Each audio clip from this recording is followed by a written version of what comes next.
kita berharap bahwa dengan mulai dibahasnya lagi RUU penghapusan kekerasan seksual dalam prolegnas 2021 ini, semoga ini menjadi babak akhir dari perjalanan perjuangan kita semua. Babak akhir yang kemudian mampu menghadirkan payung hukum dan babak akhir yang pada akhirnya bisa betul-betul menunjukkan bahwa penghapusan kekerasan seksual yang seharusnya menjadi sebuah keniscayaan ada dan mendapatkan legalitas di negeri ini.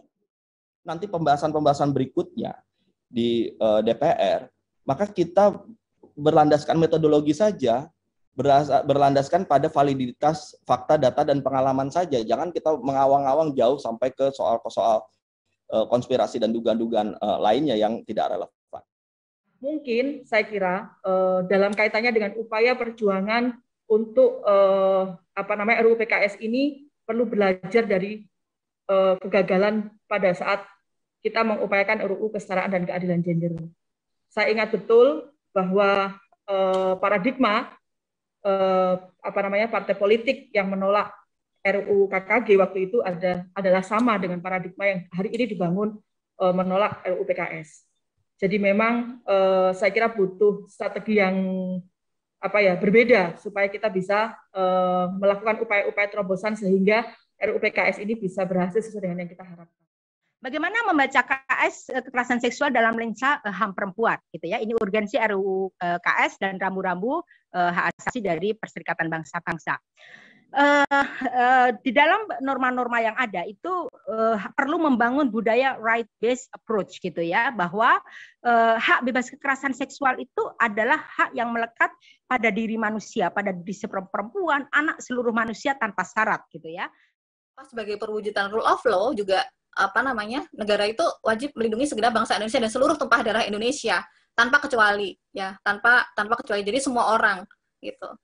Nah, termasuk korban kekerasan. Kalau misalnya ada korban kekerasan yang dia tidak dapat keadilan karena regulasi yang tidak memadai, tentunya itu ada yang tertinggal di sini. Mereka jadi tidak sama di muka hukum. Jadi mereka terdiskriminasi sebetulnya gitu ya. Misalnya tahun 1915, itu perempuan Indonesia berjuangnya sangat prosedural, sangat elegan. Mereka membentuk organisasi-organisasi. Salah satu organisasi yang disebut Suara Mahardika itu mengirim mosi kepada pemerintah Belanda untuk minta persamaan di muka hukum. Jadi teman-teman, kalau Undang-Undang Dasar 45 pasal 27 bunyinya adalah persamaan di muka hukum, itu bukan sesuatu yang gratis.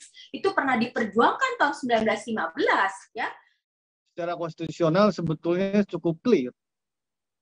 Siapapun, dimanapun, dan bentuknya apapun bahwa kekerasan itu adalah harus ditolak. Dan ini menjadi kewajiban negara. Bahkan bangsa ini lahir. Itu salah satunya tujuannya adalah dalam rangka memberikan perlindungan terhadap warga negaranya.